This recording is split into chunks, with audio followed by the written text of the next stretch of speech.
તો અનેક મહત્વપૂર્ણ સમાચાર તાપીથી આવી રહ્યા છે। તાપીથી મોટા સમાચાર સામે આવી રહ્યા છે કે જ્યાં તાપીમાં સોનગઢના જે ઉખલદા ગામે શાળાની દિવાલ ધરાશયી થવાની ઘટના બની છે। પ્રાથમિક શાળામાં આ ઘટના બની જ્યાં દિવાલ ધરાશયી થવાનો કિસ્સો, બાથરૂમની દિવાલ ધરાશયી થઈ છે। મોટા સમાચાર તાપીથી, બાથરૂમની દિવાલ, સ્કૂલની બાથરૂમની દિવાલ ધરાશયી છે। ધોરણ 2 ના અને 3 ના વિદ્યાર્થીઓ ઇજાગ્રસ્ત થયા છે। ત્રણેય વિદ્યાર્થીઓને સારવાર માટે લઈ જવામાં આવે છે। મોટી ઘટના સામે આવી છે તાપીમાં સોનગઢના જે ઉખલાદા ગામે શાળાની દિવાલ ધરાશયી, જ્યાં ઉખલાદાની પ્રાથમિક શાળામાં આ ઘટના બની છે।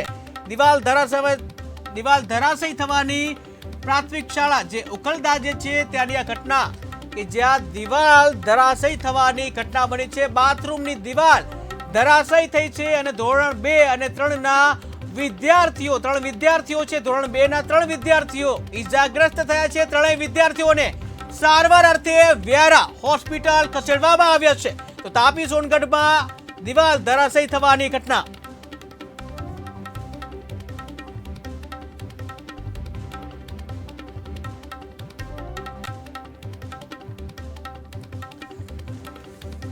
ટીવી સ્ક્રીનના દ્રશ્યો આપ જોઈ રહ્યા છો, જે બાળકો જે ઘાયલ થયા છે, સ્કૂલ જે બાથરૂમની દિવાલ છે એ ધરાશયી થઈ છે। ટીવી સ્ક્રીનના દ્રશ્યો જોઈ રહ્યા છો જેમાં માસૂમ વિદ્યાર્થીઓ છે, આ માસૂમ વિદ્યાર્થીઓ ઘાયલ થયા છે। તેઓને તાત્કાલિક હોસ્પિટલ ખસેડવામાં આવે છે। તેઓને પગના ભાગે ઈજાઓ થઈ છે। તો બેદરકારી સામે આવી છે, જ્યાં ધરાશયી થઈ છે દિવાલ, જે બાથરૂમની દિવાલ ધરાશયી થઈ છે। આ ઘટના છે ઉખલદા જે પ્રાથમિક શાળા છે એના બાથરૂમની દિવાલ ધરાશયી થઈ છે। ધોરણ 2 ના 3 વિદ્યાર્થીઓ છે ઘાયલ થયા છે। તેઓને તાત્કાલિક હોસ્પિટલ ખસેડવામાં આવ્યા છે।